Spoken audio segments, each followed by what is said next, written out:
et bienvenue pour cette nouvelle vidéo. Aujourd'hui, nous allons parler d'hygiène. Non, comptez pas sur moi pour vous expliquer comment vous frottez le dos ou la fréquence de votre hygiène bucco-dentaire. Non, il va s'agir d'hygiène énergétique. J'ai une question à vous poser parce que vous prenez soin de vous, vous vous lavez tous les jours, vous vous lavez les dents, vous lavez vos vêtements, l'intérieur de votre maison. Et votre hygiène énergétique alors ? Est-ce qu'il vous est déjà arrivé de passer ce qui aurait pu être normalement une bonne nuit de sommeil et qu'elle ne soit pas pour autant réparatrice ? Vous vous réveillez fatigué le matin ? Ou être sujet à un coup de déprime, des sautes d'humeur, sans trop savoir pourquoi, parce que pourtant autour de vous tout va bien ? Ça vous parle ? Normal. Cette irritabilité aussi, cette envie de rien, voilà, ce sont aussi des indicateurs que notre énergie est à nettoyer. Alors aussi bien au niveau de notre corps qu'au niveau de notre environnement, notre lieu d'habitation principalement. La bonne nouvelle, c'est que c'est très simple à faire.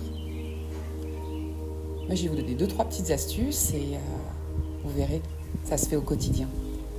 Pour des nettoyages plus profonds, par contre, là, passez me voir. Ce sera par un soin énergétique et je pourrai également m'occuper du nettoyage de vos lieux d'habitation.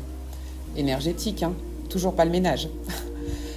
Voilà comment ça se passe. Déjà, le gros sel. Le gros sel, ça va être votre allié. Je parle pas de celui de la baleine blanche raffinée. Non, je parle du gros sel gris. Celui qu'on peut acheter en sachet d'1 kilo pour pas grand-chose. Celui-ci, ça va être votre meilleur allié. Un saladier en verre, 1 kilo de gros sel dedans. Vous posez ça dans votre pièce principale à la maison et le sel va se charger de toutes ces énergies usées, négatives, néfastes, nuisibles et c'est une très bonne chose. À quelle fréquence le changer ?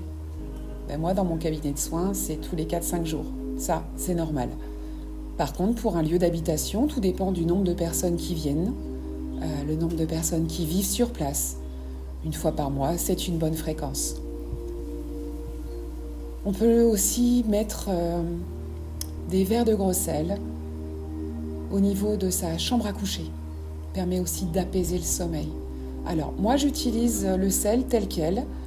D'autres en mettent dans un verre, on va dire sur la moitié du verre, et mettre de l'eau à la même hauteur. S'il ne se passe rien au bout de quelques jours, c'est très bien. C'est que le sel remplit son office, il nettoie. Et si vous voyez le sel monter sur les rebords du verre, là j'ai envie de vous dire on va changer le sel et renouveler l'expérience et qu'il y a beaucoup de choses à nettoyer. Donc il n'y a rien de grave, hein, d'accord ? On se tranquillise par rapport à ça. Mais voilà, cette hygiène est importante. On peut aussi se servir d'encens. Bon, moi j'ai une petite préférence pour le benjoin, mais n'hésitez pas à utiliser celui que vous aimez bien. Et mon allié, mon fidèle qui travaille avec moi, c'est mon bol tibétain, mon bol chantant. On obtient de très très bons résultats avec les fréquences sonores pour le nettoyage.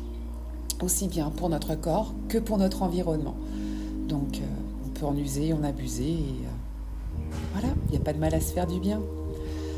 La dernière chose aussi, le palo santo, c'est ce bois que l'on peut brûler et avec lequel on peut faire une petite prière si on a envie. Alors quand je vous parle de prière, il n'y a pas de prière type, c'est celle avec laquelle vous êtes à l'aise. Moi je suis plus spirituelle que religieuse. Je m'inspire de plein de religions différentes pour différentes raisons et d'autres prières que je me suis créées. Et là l'avantage c'est d'être à l'aise avec ce que vous faites et ce que vous pratiquez. Et je ne pourrais que vous y encourager. Ensuite la sauge blanche, sèche, obtient aussi de très très bons résultats pour les nettoyages de soi-même et de son lieu d'habitation. Ce type de nettoyage peut être aussi très intéressant à faire après une soirée entre amis, quand il y a eu pas mal de passages chez soi ou après des travaux, un déménagement, un emménagement. De toute façon, vous le sentirez quand vous commencez à y penser. Surmonter le « pas envie, je le ferai plus tard ». Hein, le pas envie, c'est aussi un indicateur de ça serait peut-être bien de faire les choses rapidement. Voilà, j'espère que cette vidéo vous aura inspiré. N'hésitez pas à me poser vos questions, là, en commentaire. Je vous laisse, comme la dernière fois, le lien ici de mon site internet, thérapie au pluriel, énergétique au pluriel, maurice.com. Et je vous dis à très bientôt. Likez, partagez et activez la cloche de notification pour avoir connaissance de la prochaine vidéo qui va suivre très prochainement. À bientôt.